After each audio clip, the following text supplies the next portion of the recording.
ఏమైంది బాబు చెప్పు. సార్ మా వాడు మందు తాగనిస్తలేదు సార్. తాగకపోతే ఎట్లయితుంది బాబు చెప్పు.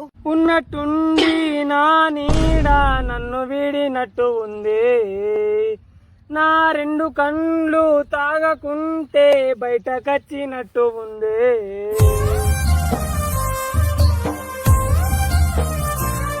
నే చేసిన తప్పేంది మామా, మందు నేను తాగడమా, నేను చచ్చిపోయినా గాని మామా పిట్టె మందు పెడితేనే ముడతా. ఏ బాబు నేను చూసుకుంటే నువ్వు వెళ్ళిపో. వెళ్ళిపోకే వెళ్ళిపోకే నన్నిలా వదిలేసి, తట్టుకోలేనే ఈడు వేసే ఆపరేషన్ని. ఉండలేను నిలవలేను నువ్వు లేకుండా.